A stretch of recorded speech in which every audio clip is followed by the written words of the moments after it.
We've all had toxic relationships in our lives, people who take our kindness for weakness and exploit it for their benefit. After they're done exploiting these relationships, they move on to their next victim without a show of remorse.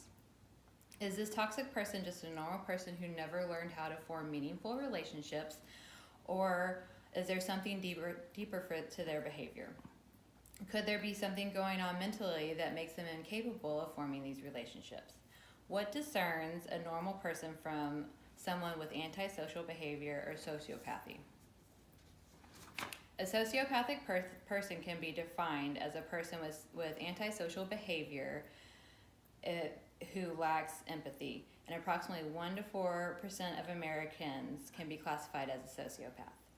Today I'm going to cover the causes, personality traits, and behaviors of someone with sociopathy.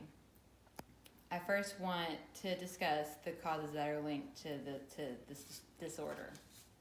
According to Sociopathic Behavior and Its Relationship to Psychohistory by Alan S. Moll, genetics, upbringing, and culture all play a crucial role in the makeup of a sociopath.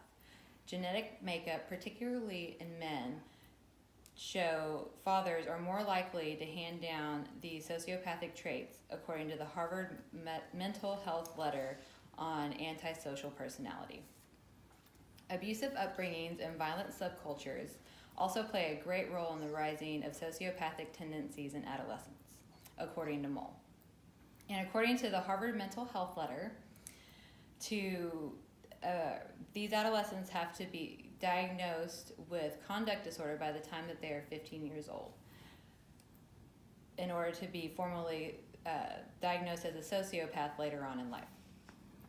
Conduct disorder can be defined as a child with repetitive and persistent behavior that violates the rights of others. Now that we know the causes that are linked to being a sociopath, let's take a look at the personality traits. Most people think of violent criminals when they think of sociopaths. But according to Confessions of a Sociopath by M.E. Thomas, only 20% of prison inmates are sociopaths. This can be due to the high level of intelligence a sociopath possesses.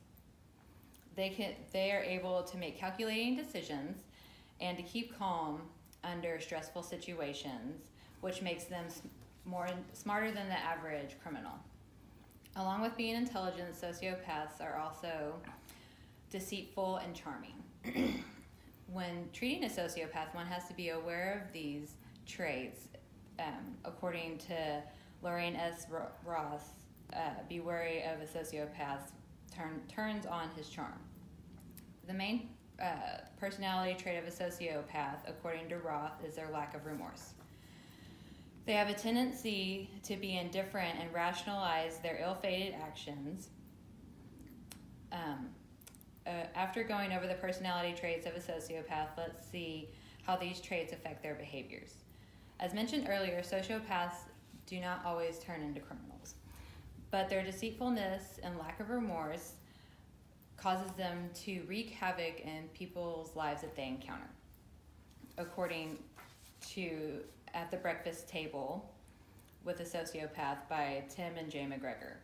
According to the McGregors, there are 3 phases sociopaths typically use when forming relationships with people. They first assess the person to see if they have any usefulness that's worth forming this relationship.